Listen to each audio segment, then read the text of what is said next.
Biology में हमारा आज का टॉपिक इनकम्प्लीट डोमिनेंस रहेगा, जो कि जेनेटिक्स मेंडल के जो रूल्स होते हैं उनका वेरिएशन होता है। मेंडल जो लॉ है उनके वेरिएशंस हैं, जिसमें से इनकम्प्लीट डोमिनेंस होता है।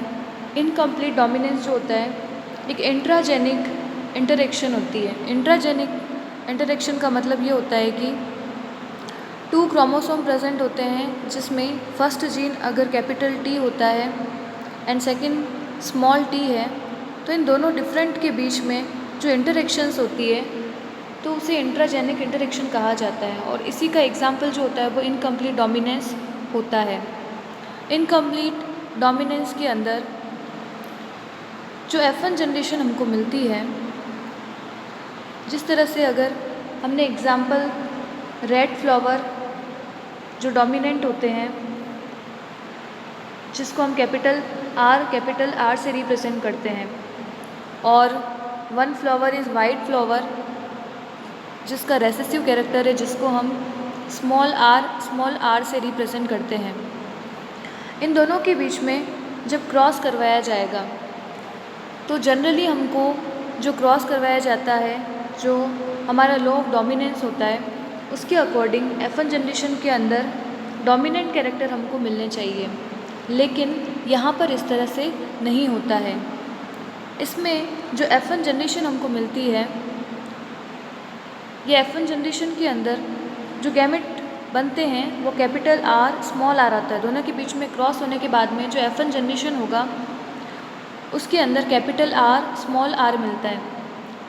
कैपिटल R जो कि डोमिनेंट होता है वो रेसेसिव स्मॉल r पर कम्प्लीटली डोमिनेंट नहीं हो पाता है, जिसकी वजह से जो F1 जनरेशन होती है उसके अंदर डोमिनेंट और रेसेसिव दोनों के कैरेक्टर प्रेजेंट होते हैं, दोनों के कैरेक्टर शो होते हैं। तो यहाँ पर ब्लेंडिंग ऑफ कैरेक्टर होता है, और ब्लेंडिंग होने से एक जो हेट्रोजाइगस बनता है F1 जनरेशन के अंदर, F1 जनरेशन के अंदर हेट्रोजाइगस बनेगा, और ये हेट्रोजाइगस में ब्लेंडिंग ऑफ कैरेक्टर प्रेजेंट होता है।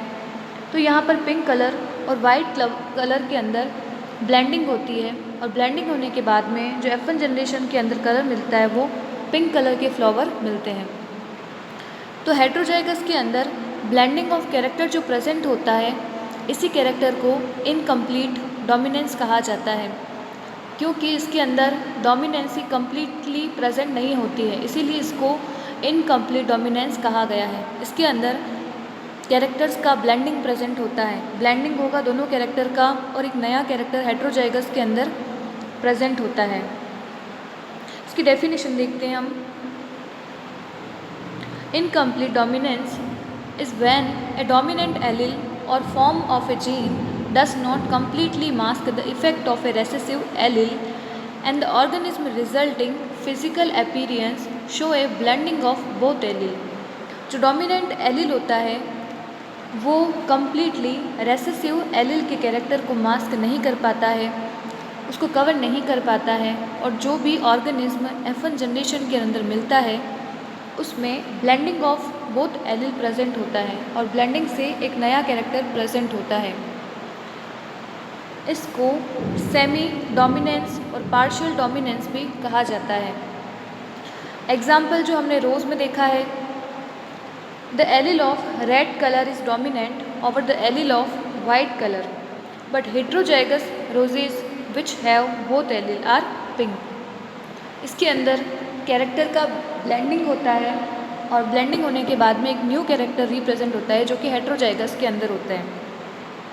तो इस तरह से F1 जनरेशन के अंदर हमको पिंक फ्लावर मिलते हैं। जब सेल्फ पॉलिनेशन करवाया जाएगा, और सेल्फ पॉलिनेशन के बाद में जो कैरेक्टर रिप्रेजेंट होते हैं हमको, ये यहाँ पर F2 जनरेशन है। F2 जनरेशन के लिए इसके अंदर जो F1 जनरेशन में हमको मिले हैं ऑफ स्प्रिंग्स, उनके बीच में सेल्फ पॉलिनेशन करवाया जाता है। सेल्फ पॉलिनेशन के बाद में कौन कौन से टाइप के हमको फ्लावर मिलेंगे, कैपिटल R और स्मॉल r, ये 2 टाइप के गैमेट जो होते हैं हमको F1 जनरेशन से मिलते हैं। क्योंकि F1 जनरेशन के अंदर ये जीन प्रेजेंट होते हैं, इसीलिए इसमें 2 टाइप के गैमेट का फॉर्मेशन होता है। तो कैपिटल आर स्मॉल आर के बीच में इसमें क्रॉस करवाया जाएगा, सेल्फ पॉलिनेशन होगा। तो हमको कौन कौन से मिलेंगे फ्लावर? कैपिटल आर वाला जो फ्लावर होता है वो रेड कलर का मिलता है, जो कि डोमिनेंट कैरेक्टर को रिप्रेजेंट करता है। Second, capital R small R के जो फ्लावर मिलते हैं वो पिंक कलर के फ्लावर मिलते हैं, जो कि इनकम्प्लीट डोमिनेंस को रिप्रेजेंट करते हैं। इन दोनों में ब्लेंडिंग ऑफ कैरेक्टर प्रेजेंट होगा। फोर्थ टाइप के जो फ्लावर मिलते हैं ये 1, 2, 3 एंड 4 जो होगा, कैपिटल आर और स्मॉल आर के बीच में क्रॉस होने के बाद में जो फ्लावर मिलते हैं, रेसेसिव जीन रिप्रेजेंट होते हैं, रेसेसिव एलील प्रेजेंट होते हैं, और इसी वजह से कैरेक्टर जो होता है वो भी रेसेसिव प्रेजेंट होता है। वाइट कलर के फ्लावर हमको मिलते हैं इसके अंदर।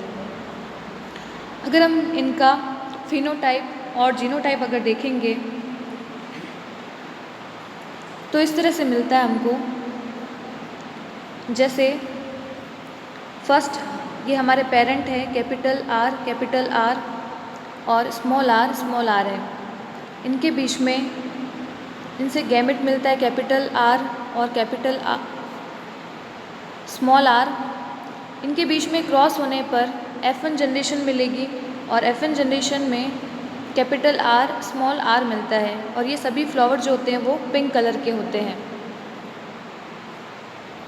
यहाँ पर ये रेड कलर का लिया जाएगा फ्लावर और ये वाइट कलर का लिया जाएगा, और जो फ्लावर मिलेंगे वो पिंक कलर के मिलेंगे। F1 जनरेशन के अंदर जो फ्लावर मिलेंगे वो पिंक कलर के मिलेंगे। इसके बाद में F2 जनरेशन के अंदर किस तरह से फिनोटाइप और जीनोटाइप मिलता है। F2 जनरेशन में जब कैपिटल आर स्मॉल आर के बीच में क्रॉस करवाया जाएगा तो उसके अंदर कैपिटल आर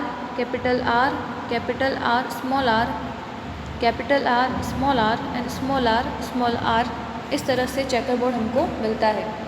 इसमें फर्स्ट जो फ्लावर होता है वह रेड कलर का होता है।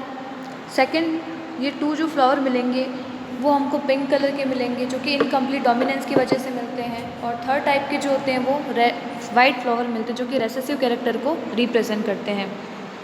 अगर इनका हम फिनोटाइप और जीनोटाइप अगर देखें तो फिनोटाइप के अंदर red, pink and white. Red हमको फ्लावर 1 मिला था, पिंक फ्लावर 2 मिलते हैं, और वाइट फ्लावर जो होता है वो भी 1 मिलता है। तो हमको जो रेशो मिलता है फिनोटाइप का वो 1:1 का मिलता है। और इसी तरह से अगर हम जीनोटाइप देखेंगे तो जीनोटाइप के अंदर भी हमको रेड फ्लावर मिलता है, capital R 1 and capital R small R के प्लांट जो मिलते हैं। सेकंड टाइप का जो हमारा एलील होता है वो 2 मिलते हैं, और जो स्मॉल आर होता है वो 1 होते हैं।